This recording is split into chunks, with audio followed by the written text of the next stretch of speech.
Welcome once again to another episode of B&B Hockey Talk, Wednesday, November 14th. We got a jam-packed show for you. Matt, welcome to the show. We've got so many games that have played since our last episode last Friday. Let's start off in the Metropolitan Division. Pittsburgh Penguins extend their general manager and make a trade today. Why don't you fill us in?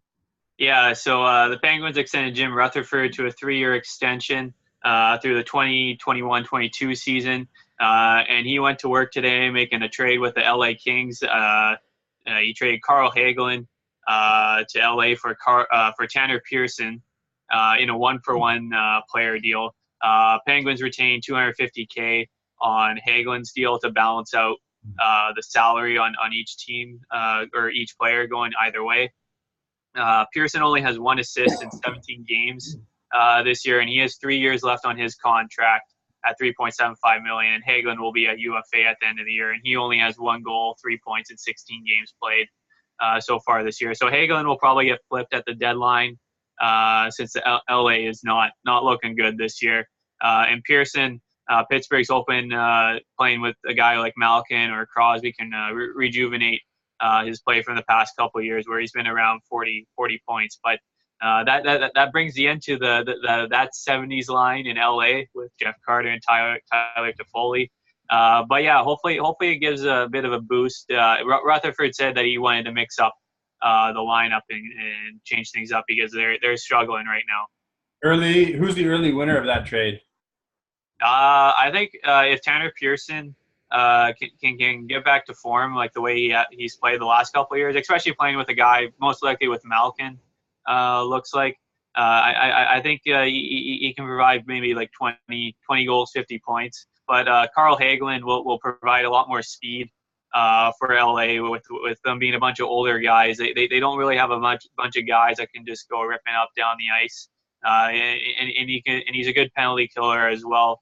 He had some problems with Mike Sullivan last year. He was a bit of a healthy scratch here and there throughout the season. But yeah, it'll give a bit of a jolt to the Kings lineup there. Yeah, my winner is Tanner Pearson, as he now gets to play with either Crosby, Malkin, or Brassard. Winner, chicken dinner. That division, Washington. Tom Wilson's suspension gets reduced by an arbitrator from 20 games down to 14 games. He's already served 16 games, comes back last night against Minnesota, gets a goal, blows up the goalie, gets in a big fight with Marcus Foligno. What do you think about that? What do you think about the whole reduction and him being back? Yeah, I'm surprised they reduced the suspension, especially when it got through Gary Bettman and his ruling. So it's like you already gone through it once, and I know a bunch of it is about the player losing salary. But he got his big signing bonus at the beginning of the season of $5 million, so he was only making like $1 million or whatever, and he's got some money in the bank with that contract that he signed. But yeah, it's like I don't understand. It's just like you're trying to like I know he's already missed a bunch of games, but you're trying to trying to teach a guy a lesson to not do these things. And then the first game back, he bowls over Dubnyk after he scores that goal. But at least he didn't really injure anybody in the game. But it was accidentally on purpose. Yeah. We'll see if things have changed. Hopefully, he doesn't turn into a guy like Rafi Torres, who couldn't really change his game, and that eventually ended his career. That division, lots of team placement change since we last talked. Columbus now in first place. Islanders are in second. But the surprising ones, I guess, are the Rangers, who are now on a 7-2-1 in the last 10. Philadelphia is no longer at the bottom. They're 5-4-1 in their last 10. But they've kind of been average. And Pittsburgh and New Jersey are down at the bottom of this division. Where do you see, first comment on the Rangers and then comment on your other surprises in this division? Yeah. So the Rangers, we saw them play the Canucks the other night, and they played really well defensively in front of Henrik Lundqvist, who stood on his head for when the chances the Canucks got.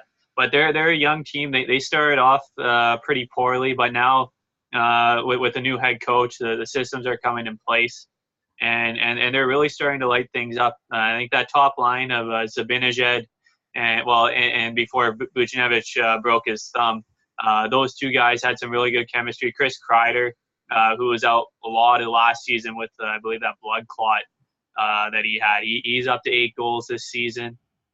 And that back end, it's sort of they're rotating between eight, 9 guys so far this year. Sort of like whoever's playing the most. Like Shattenkirk's been a healthy scratch. Brendan Smith's been a healthy scratch the past couple of games. So it's basically goals by committee. But yeah, I'm even surprised. I thought they were going to be more at the bottom of the division. But with Columbus moving into first place, but Bobrovsky's starting to play great for them in net, and that's the key there.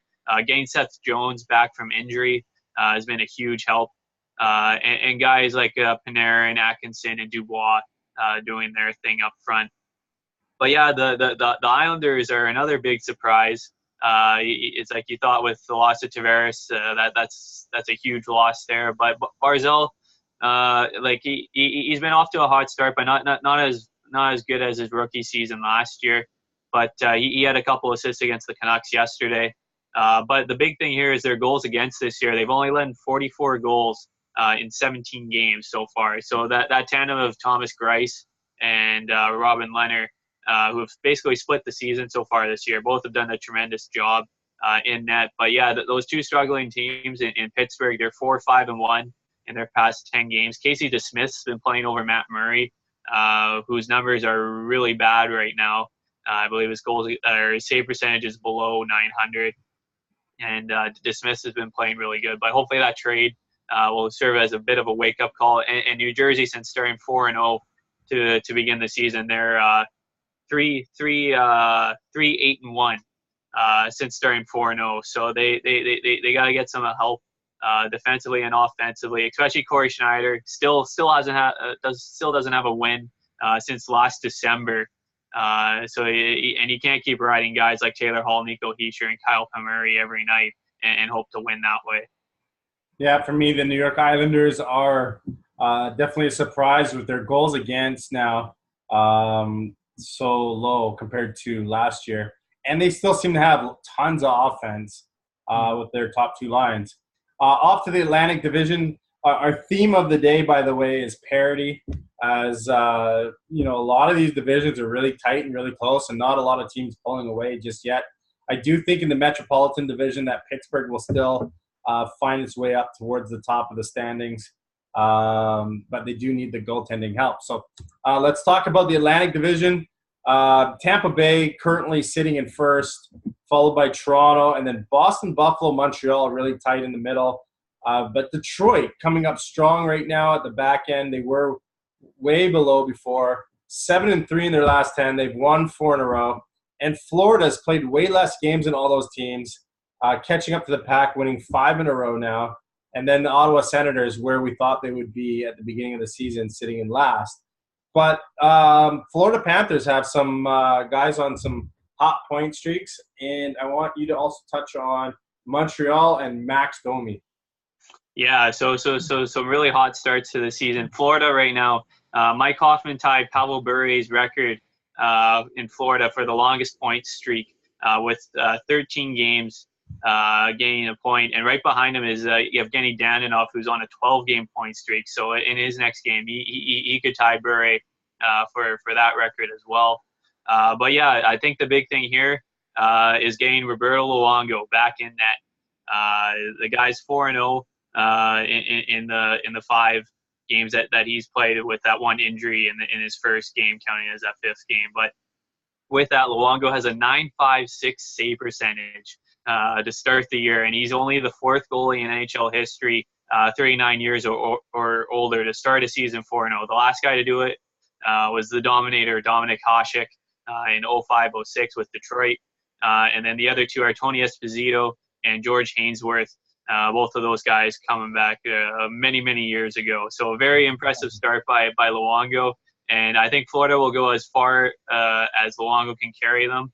because James Reimer and Michael Hutchinson, when they tried to carry the ball with Luongo down, they failed miserably this year. So, but yeah, it's some big point streaks there, and Luongo back in net. And then with Detroit, they're 7-3 in their past 10 games. They're starting to get healthy. Andreas Anthony and Franz Nielsen, getting both of those guys back from injury, especially Anthony who's I believe he has 6 points in his last 3 games or something like that since coming back from injury. And Jimmy Howard, really solidifying in net. I believe he's 6-5-2, and he has a .920 save percentage so far this year. And Jonathan Bernier had a huge shootout victory over Carolina. I think he made like 49 saves on 50-something shots as they went in a shootout there. And then getting towards the top of that division, Buffalo 6-2-2 in their last 10 games. I think between them and Boston, they're really fighting for that third spot. Boston, you got David Pastrnak, who has 16 goals in only 17 games, which is just nuts. That top line with Bergeron and Marchand keep ripping it up. And then I saw Tuukka Rask had a 4-day personal leave, but he's now back with the team. Hopefully everything went well there. And then the top 2 teams in Tampa Bay and Toronto. Both of them are only 6-4 in their last 10 games, but Toronto had a big win against LA last night. Kadri gained a couple of goals. I think he has 7 goals in his last nine games now with the Matthews injury. It's giving him a better spotlight to put that puck in the net. And John Tavares and Mitch Marner continue their 1-2 punch on that line. And Morgan Riley, what can you say about this guy to start this season? He has 8 goals and 23 points in only 18 games to start this season. The guy's been an absolute monster and is probably the favorite for the Norris right now. Between him and Thomas Chabot, who's also up to 22 points this year, those guys have been the 2 leaders on the back end in points. But yeah, it's a fight for the battle up top there. Like Tampa Bay's at 25 points and Toronto's at 24 points. But yeah, it's going to be interesting to see who comes atop of the Atlantic by the end of the year. To me, Buffalo's been quite the unique story there. They knocked off Tampa Bay, I believe it was last night, and they continue to win. Jeff Skinner, I believe, is up to 12 goals or 13 goals now in the season. And to me, that's really surprising. That trade to Buffalo has definitely resurrected his career, and putting Pominville back up on the top line has given Buffalo a lot of spark there. Off to the Western Conference. Let's start with the Central Division. Basically, Nashville's still running away with the division. Minnesota's in second, doing a great job, 7-3 in their last 10. And then right in the middle, you got Winnipeg, Dallas, and Colorado, all kind of clumped in there. All 3 teams are pretty good. Colorado's a little bit and not a losing skid, but they're definitely losing more than they're winning right now. But those 3 teams are all really tight. And then Chicago and St. Louis are playing catch-up. And I don't know if it's going to go well for either of those 2 teams at this point this year. But I wanted to touch on Minnesota a little bit. 7-3, like I said, in their last 10. And they are 11-5-2 to start the season. Only Nashville's better than them in that division, and they've looked really good. Yeah. So Minnesota, they had a tough loss last night to Washington, but before that, I believe they've won like 10 of their last 12 or something, or if it was 8 of their last 10, one of those 2. But yeah, they've had some really good offensive lines. Zach Parise being healthy this season has really helped balance out those 2 lines. And their back end, they went out to sign some defensemen in Greg Pattern and some younger guys like Nick Seeler, who both really stepped up, because we saw last year in the playoffs with their injuries that they did not have the depth to go up against those other Central teams. But Matt Dumba and Ryan Suter have been the big 2 workhorses for them on that back end. And still probably one of the most underrated defensemen in Jared Spurgeon. He's only like 5'9", but he is a heck of a defenseman back there. And then what can you say about Devin Dubnyk as well? The guy is probably one of the most underrated goaltenders and the best poke check in the game right now.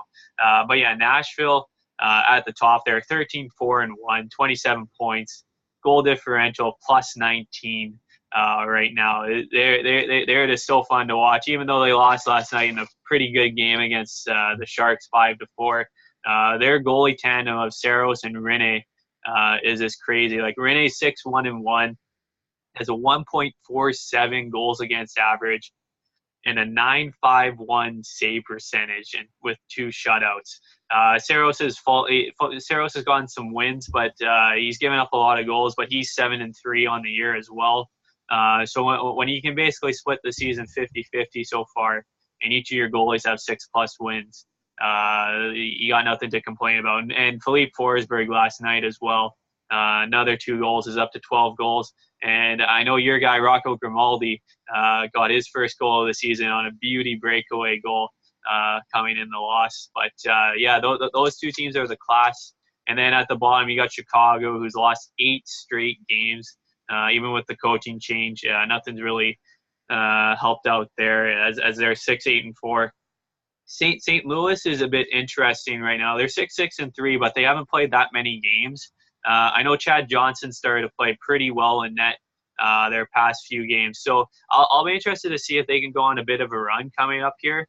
Like they're 4-5-1, they're past 10, so it's not too bad. But if they can ride a hot Johnson for a little while, and Ryan O'Reilly and Tarasenko, those guys have been starting to rip it up of late. So I'm very intrigued to see what St. Louis can do in this following week.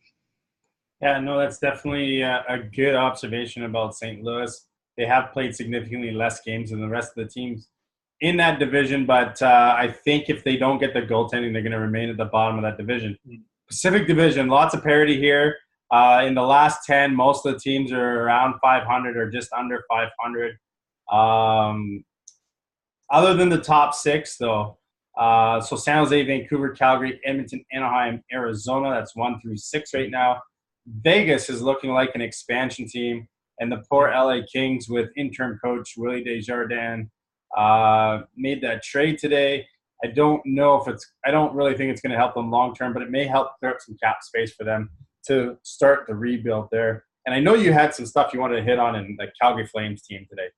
Yeah. So for Calgary, I think I wanted to touch on their goaltending. I know Calgary fans are getting very frustrated with Mike Smith in his play in that. I believe his save percentage is like 8.7 something so far this year. But David Riddick is about 5-1, and his numbers are just stunning so far this year. So I'll be interested to see if they look to move Smith and try to add a backup goalie and try to go with Riddick as their number 1 goalie, or if they try to stick things out. But their one bad contract that they handed out, James Neal, only has 3 goals, 4 points in 18 games so far this year.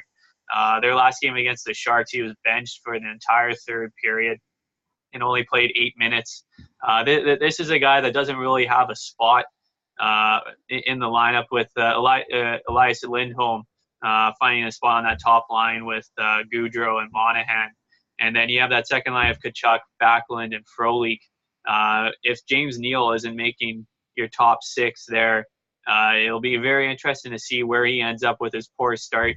I think he signed that 5-year deal with the Flames, and his cap hits $5 million or somewhere around there. So it could be looking like another one of those Milan Lucic, Louis Eriksson contracts, even though Louis actually been doing pretty decent of late. But I won't get overly hyped about Eriksson because he had a really good November last year as well, and then everything went downhill from there. But yeah, and then touching on the Canucks, they're 1-2-2 on their road trip out east right now. They'll finish up in Minnesota. I think last night they looked like a really tired team with a bunch of injuries. And the goaltending, Markstrom, man, this guy's been so up and down this year. That first goal that he let in against the Islanders was like I think Markstrom's reputation is he can let in some really soft goals. I think that's the worst goal I've seen him. When a guy's falling on his back and just sort of swings it and it can sneak through your pad right up against the post, that's not good. But out of all like the starting goaltenders, his save percentage is 896 in 14 games played so far this year. So the only other starter that's up there that has below save percentage below 900 that have as many wins as he has is 7 is Martin Jones has an 898 save percentage and Fleury has an 895. So for the guys that have actually won some games, not getting down to like Smith and all those guys that are a little bit lower. But yeah, with the injuries and the inconsistent goaltending, they've really relied on Bo Horvat up front, especially for faceoffs. Since the Brandon Sutter injury, he's taken 225 faceoffs, and the next closest on the team is Pettersson with only taking 87 faceoffs. So when you can't really trust the rest of the guys down the lineup, like Pettersson offensively, I know he's in a bit of a cold streak, but when you got all the injuries that they have and the special teams and everything isn't working out, we're starting to see where we thought the Canucks were going, even though that they've played the most games in the league as well, and the most road games as well, I believe. And then going to the Sharks in the first place there, shout out to Jumbo Joe scoring his 400th career goal. I think he's the only 11th player in NHL history to get to 400 goals and over 1,000 assists in his career there. And Erik Karlsson also picked up his 400th career assist in that game as well. But the Sharks, I predicted they were going to be on top of this division, and they're finally slowly making their way up the standings there. And then Edmonton halted their losing streak after going on that really good run of late, beating the Habs last night 6-2. McDavid 3 assists, Draisaitl 2 goals and assists, as those two guys were moved back onto a line with each other as McLennan tries to get things going there. And then you go to the bottom of the division, Vegas Golden Knights. It's basically they just haven't been scoring as much as they were last year. I think everybody was surprised, but I think they're sort of back to where we thought they were going to be where we thought they were going to be last year. Yeah. Well, the Hockey Hall of Fame inductees also just got introduced. Martin St. Louis, Martin Brodeur, Gary Bettman, amongst the ones enshrined into the hall. Who's your favorite out of all the ones that were introduced? Well, it's going to be pretty simple with me being a goalie. It has to be Marty Brodeur. It's sort of crazy. 691 wins. It's like insane that this guy almost had 700 wins just in the regular season. And then the 3 cups. I believe it was 3 cups as well. Yeah. And then the gold medals as well. It's like this guy was just a winner. And he did it. It's just like you see all those goalies, well, now with the changes, but back in the day with all the huge gear that everybody wore, Brodeur never did that. He just wore the smaller gear, and he got the job done. I think he's a top 3 goalie in NHL history. I think Patrick Waugh and Dominik Hasek would be my other 2 goalies that I throw out there. That'd be a question I throw out to you guys. Who do you think are the top 3 goalies? And is Brodeur overrated? Playing with a bunch of really good Devil teams and just the defensive structure that they played over those years. Even though I think Brodeur is just an insanely good goalie over those years. But yeah, and then Martin St. Louis. Man, this guy is just like the size and being undrafted to do what he did over his career is just great to see him get honored in the Hockey Hall of Fame. And I saw a bunch of his former teammates were there, LeCavalier, Richards, and Stamkos, among others there. I still can't get over Gary Bettman being in the Hall of Fame right now when he's still the commissioner. And then the other ones, Will O'Ree, the first black player to play in the NHL, and to do it basically playing blind in one of his eyes, I believe, if I remember correctly. Set the likes for guys like Grant Fuhr and Jerome McGinley, among others, to play in the NHL.